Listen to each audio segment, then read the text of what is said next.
pagi, apa kabar kalian? Tentu baik, luar biasa. Puji Tuhan, pada pagi hari ini kita boleh berkumpul kembali. Nah, untuk memulai pembelajaran kita pada hari ini, kita berdoa terlebih dahulu, lipat tangan, ikut Ibu Guru berdoa.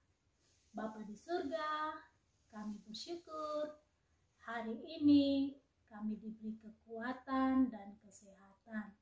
Kami mau belajar, Tuhan beri hikmat, bijaksana, kesehatan, agar dapat mengikuti pelajaran dengan baik.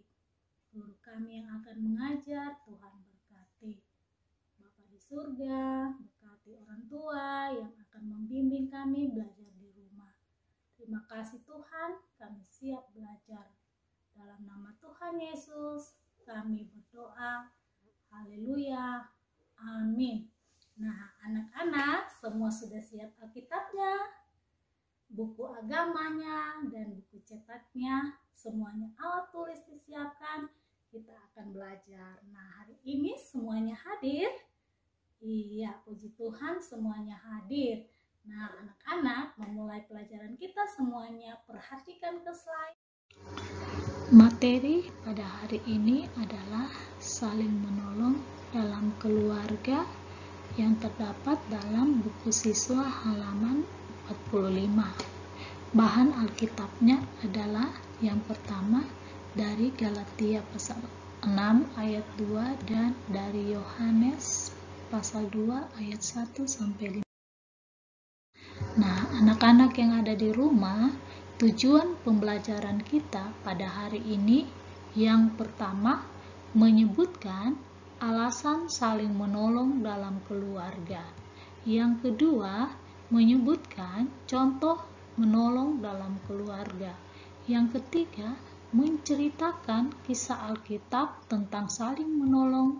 Dan yang terakhir, menunjukkan sikap saling menolong dalam keluarga. Nah, anak-anak, keluarga adalah pemberian Allah yang kita sudah pelajari 2 minggu yang lalu. Nah, salah satu cara kita bersyukur karena sudah diberi oleh Allah keluarga adalah materi kita pada hari ini, yaitu saling menolong dalam keluarga sebagai bukti bahwa kita mengasihi keluarga.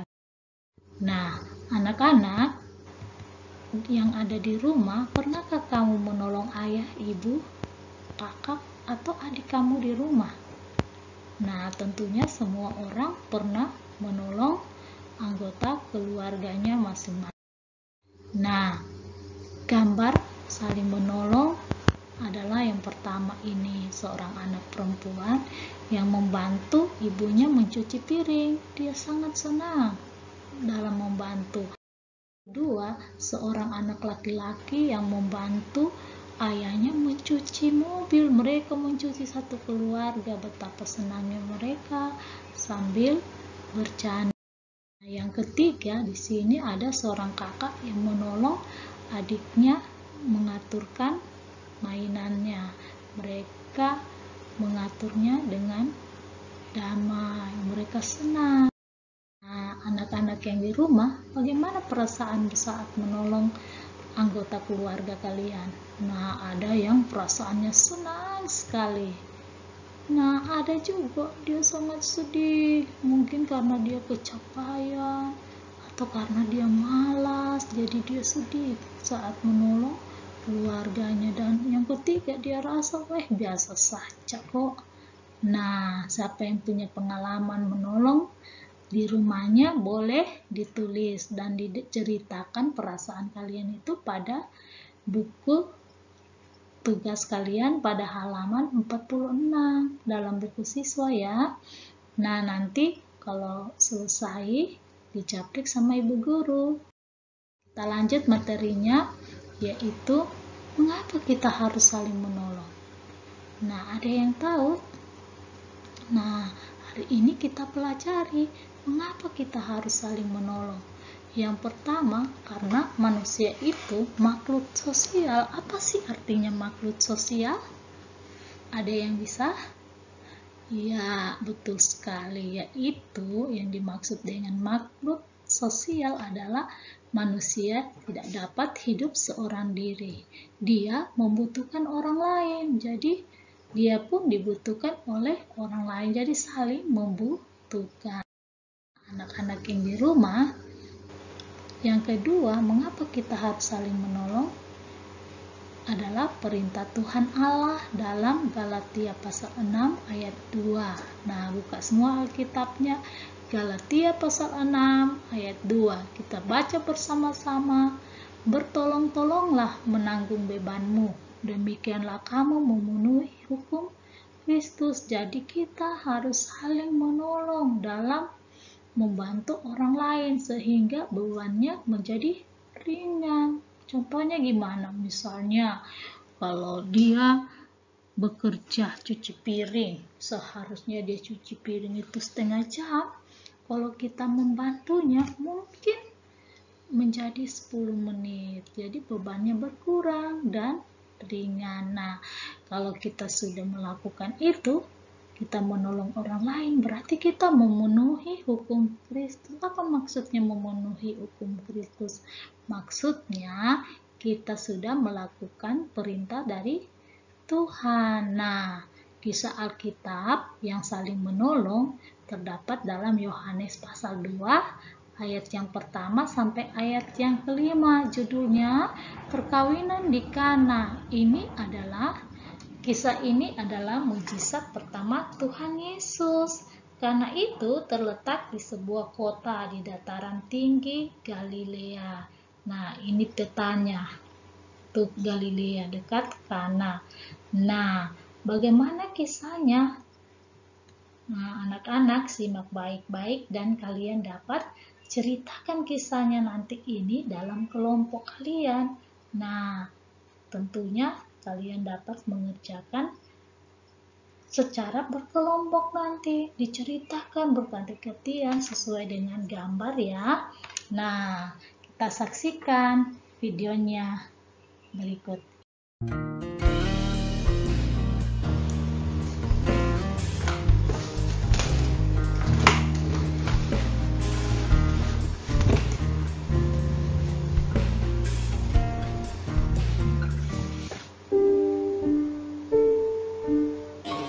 Yesus dan murid-muridnya berangkat ke Galilea. Pada hari ketiga, ada perkawinan di Kana yang di Galilea.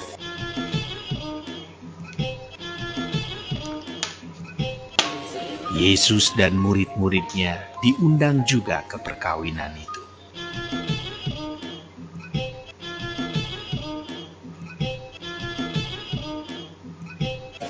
Dan ibu Yesus ada di situ.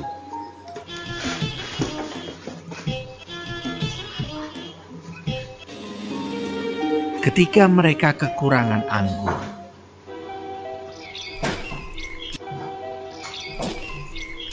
ibu Yesus berkata kepadanya, "Mereka kehabisan anggur."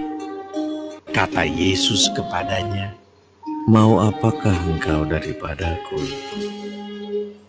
Saatku belum tiba." Tetapi ibu Yesus berkata kepada pelayan-pelayan, "Apa yang dikatakan kepadamu, buatlah itu." Di situ ada 6 tempayan yang disediakan untuk pembasuhan menurut adat orang Yahudi. Masing-masing isinya 2-3 buyung. Yesus berkata kepada pelayan-pelayan itu, "Isilah tempayan-tempayan itu penuh dengan air." Dan mereka pun mengisinya sampai penuh. Lalu kata Yesus kepada mereka, "Sekarang cedoklah dan bawalah kepada pemimpin pesta." Lalu mereka pun membawanya. Setelah pemimpin pesta itu mengecap air yang telah menjadi anggur itu, dan ia tidak tahu dari mana datangnya, tetapi pelayan-pelayan yang mencedok air itu mengetahuinya. Ia memanggil mempelai laki-laki dan berkata kepadanya, Setiap orang menghidangkan anggur yang baik dahulu, dan sesudah orang puas minum, barulah yang kurang baik. Akan tetapi, engkau menyimpan anggur yang baik sampai sekarang. Hal itu dibuat Yesus di Kana yang di Galilea sebagai yang pertama dari tanda-tandanya. Dan dengan itu ia telah menyatakan kemuliaannya, dan murid-muridnya percaya kepadanya. Sesudah itu, Yesus pergi ke Kapernaum bersama-sama dengan ibunya dan saudara-saudaranya dan murid-muridnya, dan mereka tinggal di situ hanya beberapa hari saja. Setelah kalian menonton video tadi, kalian boleh bekerja kelompok. Apa teladan yang kita dapat dari cerita tadi? Nah, Tuhan Yesus mau menolong ibunya dan keluarganya yang mengadakan pesta. Mereka kesulitan. Apa yang terjadi di sana? Ya, benar sekali, mereka kehabisan anggur. Mereka menjadi sedih. Tetapi ibunya sangat peduli terhadap keadaan keluarga yang kehabisan pesta tadi. Ibunya ini minta tolong kepada Tuhan Yesus. Ternyata Tuhan Yesus ini sangat-sangat peduli dengan kesusahan yang punya pesta, dan dia menolong keluarga tersebut. Nah, apa yang harus kita lakukan setelah menonton video tadi? Tentunya mengikuti teladan Tuhan Yesus yang suka dan mau menolong. Menolong sesuai dengan kemampuan dan usia kita. Menolong sesama itu adalah melakukan perintah Tuhan. Nah, beberapa contoh saling menolong. Misalnya, ibu cuci piring. Apa yang bisa kalian lakukan kalau melihat ibu cuci piring? Nah, misalnya kalian membantu mengumpulkan piring kotor dan membantu untuk mengatur piring yang sudah dicuci sama ibu tadi. Nah, yang kedua misalnya ayah sedang mencuci mobil. Apa yang bisa kalian lakukan? Yaitu membantu ayah mengambilkan sabun atau apa yang diperlukan oleh ayah. Anak yang di rumah, kesimpulan kita hari ini dari materi menolong dalam keluarga apa? Iya, kita harus saling menolong dalam hidup ini. Kenapa kita harus saling menolong? Karena kita makhluk sosial yang tidak dapat hidup seorang diri, membutuhkan orang lain, dan kita pun dibutuhkan orang lain. Contohnya, misalnya kalau kita sakit, kita membutuhkan seorang dokter. Nah, kalau kita bersekolah, kita membutuhkan seorang guru. Nah, kalau kita misalnya ingin makan nasi, kita membutuhkan seorang petani yang menanam padi. Jadi kita saling membutuhkan di dalam kehidupan ini. Nah, yang kedua adalah perintah Tuhan langsung. Dalam Galatia pasal 6 ayat 2 tadi, kita harus saling bertolong-tolongan untuk meringankan beban temannya kita, saudaranya kita, atau orang tuanya kita.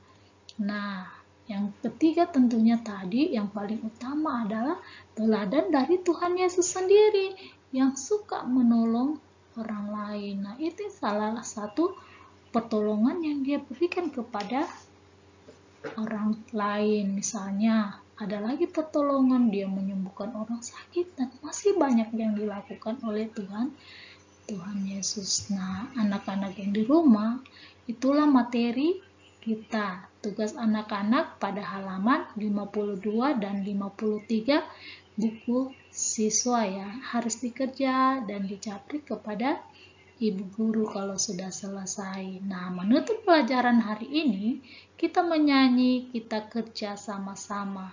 Pada halaman 45, buku siswa kita menyanyi bersama-sama.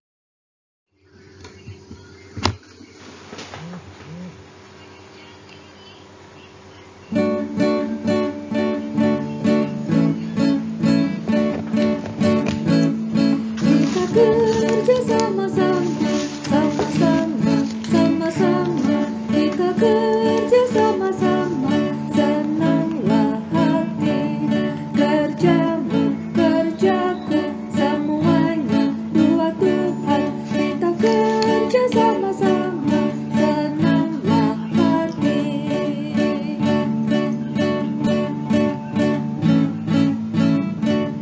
Kita kerja sama-sama, sama-sama, sama-sama. Kita kerja sama-sama, senanglah hati.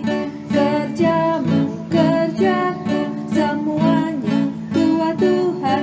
Kita kerja sama-sama, senanglah hati, senanglah hati.